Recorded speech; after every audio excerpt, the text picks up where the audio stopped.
اب کیا فرمائے گا دوسری شادی کی شرعی حیثیت پر ابتداً کلام فرما دیجیے۔ اعوذ باللہ من الشیطان الرجیم، بسم اللہ الرحمن الرحیم۔ دیکھیں، دوسری شادی کی دو شرعی حیثیت ہوتی ہیں۔ ایک صورت میں یہ بالکل جائز، مستحب اور باعث بلندی درجات ہے، اور دوسری صورت میں یہ ناجائز ہے اور آخرت میں گرفت کا سبب بھی بن سکتی ہے۔ اس میں دلیل یہ ہے، اللہ تعالیٰ نے ارشاد فرمایا کہ فَانكِحُوا مَا طَابَ لَكُم مِّنَ النِّسَاءِ مَثْنَىٰ وَثُلَاثَ وَرُبَاعَ فَإِنْ خِفْتُمْ أَلَّا تَعْدِلُوا فَوَاحِدَةً۔ اللہ تعالیٰ فرماتا ہے کہ جو عورتیں تمہیں پسند آئیں تم ان سے نکاح کر سکتے ہو، دو سے، تین سے، چار سے، یعنی شرعی لحاظ سے لمٹ یہ ہے کہ 4 تک ازواج ایک ساتھ نکاح میں انسان رکھ سکتا ہے، ایک ساتھ۔ اگر ایک فوت ہو جائے تو دوسری شادی کر لے، پھر ایک اور سے کر لے، اس طرح چاہے 100 سے کر لے، لیکن ایک وقت میں 4 ازواج وہ رکھ سکتا ہے۔ لیکن اللہ تعالیٰ نے اس کو مشروط کر دیا، فَإِنْ خِفْتُمْ أَلَّا تَعْدِلُوا فَوَاحِدَةً، پھر اگر تمہیں خوف ہو کہ تم ان کے مابین عدل و انصاف نہ کر سکو گے تو ایک سے نکاح کرو۔ اس کا مطلب یہ ہے کہ اگر کوئی ایک سے زائد شادیاں کرتا ہے اور تمام اس کو شرعی مسائل معلوم ہیں، وہ دونوں بیویوں کے مابین شرعی لحاظ سے ایک عدل و انصاف کی فضا قائم کرتا ہے تو یہ محبوب ہے، مستحب ہے۔ نبی کریم صلی اللہ علیہ وسلم نے اللہ کی اجازت سے، حکم سے ایک سے زیادہ شادی فرمائیں۔ اکثر صحابہ کرام کی زیادہ شادیاں تھیں، اور اس زمانے میں اگر شادی نہیں تھی تو کنیزوں کا تصور تھا، ان سے جسمانی تعلق قائم کر کے جو بچہ پیدا ہوتا اس کا نسب آقا سے ثابت ہوا کرتا تھا۔ ایسی صورت میں چونکہ ایک عورت کو پروٹیکشن حاصل ہوتی ہے، بعض اوقات مطلقہ ہوتی ہیں، بعض اوقات بیوہ ہوتی ہیں، بعض اوقات اوور ایج بچیاں ہوتی ہیں، ان کے رشتے نہیں ہوتے، تو چلیں بہت اچھی بات ہے کہ کسی کو آپ نے سہارا دیا، عدل و انصاف سے بھی کام لیا، ایک بچی کو ایک گھر بار مل جاتا ہے، وہ شوہر کی خدمت کر کے درجات بلند ہوتے ہیں، اور اس سے کثرت اولاد کا فائدہ حاصل ہوتا ہے، جس کے بارے میں نبی کریم صلی اللہ علیہ وسلم نے خود فرمایا کہ میں بروز قیامت اپنی امت کی کثرت پر فخر کروں گا۔ سبحان اللہ۔ لیکن منفی پہلو اس کا کیا ہے کہ اگر ہم عدل و انصاف نہ کر سکیں، بعض اوقات جوش میں آ کے دوسری شادی کر لیتے ہیں،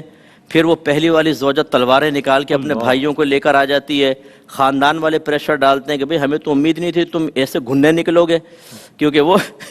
وہ مطلب یہ کہ ویسے تو سب کے سامنے سیٹ چل رہا ہوتا ہے لیکن اس کا کہیں اور بھی مسائل چل رہے ہوتے ہیں۔ اب وہ گھر والوں کی یہ غیر متوقع صورتحال ہوتی ہے کہ سنا تو تھا دوسرے شادی کر لی اس نے بھی کر لی۔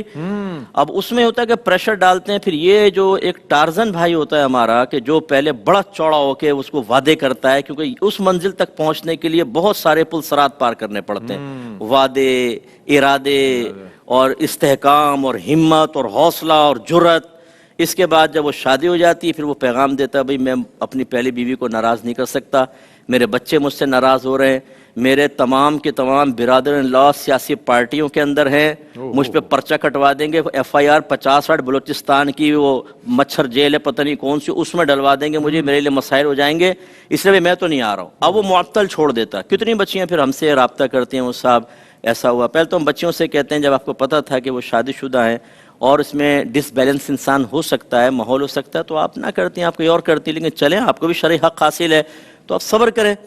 تو نبی کریم صلی اللہ علیہ وسلم، بس یہ آخری حدیث عرض کرتا ہوں، نبی کریم صلی اللہ علیہ وسلم نے فرمایا کہ جس نے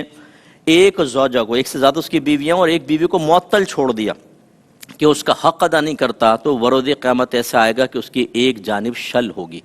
یعنی فالج زدہ ہوگی۔ اس لیے دوسری شادی کرنا کوئی برا کام نہیں ہے۔ اور اس میں ضمناً بس آخری بات یہ عرض کر دیتا ہوں، چونکہ اللہ تعالیٰ نے اس آیت میں مطلقاً حکم دیا مردوں کو مخاطب کر کے کہ تم 2، 3، 4 شادی کر سکتے ہو، تو اس میں یہ یاد رکھیں کہ پہلی زوجہ سے اجازت لینے کی کوئی ضرورت نہیں ہے۔ ہاں، اگرچہ یہ مستحب وہ بنایا جاتا ہے مستحب، تو شادی نہیں، نکاح ہی نہیں ہوا، نہیں، یہ غلط ہے۔ اگرچہ یہ افضل ہے کہ وہ لائف پارٹنر ہوتی ہے، اس نے اپنے آپ کو آپ کے حوالے کیا ہو تو اس کو اعتماد میں لے لیں۔ اس میں ضمناً ایک سوال اور کہ حکومت کی طرف سے بھی کچھ کنڈیشن لگائی گئی ہیں کہ سنا ہے کہ اب وہ ایک اس طرح کا قانون بنا دیا گیا کہ پہلے والی اجازت دے گی تو دوسرے شادی کر سکتا، ورنہ گرفتار ہو جائے گا بندہ، اس پر پرچہ ہو جائے گا۔ کیا فرمائے ایسی بھی کوئی کنڈیشن؟ دیکھیں، اس میں صورتحال یہ ہوتی ہے کہ اگر لوگ عدم توازن کا شکار ہوں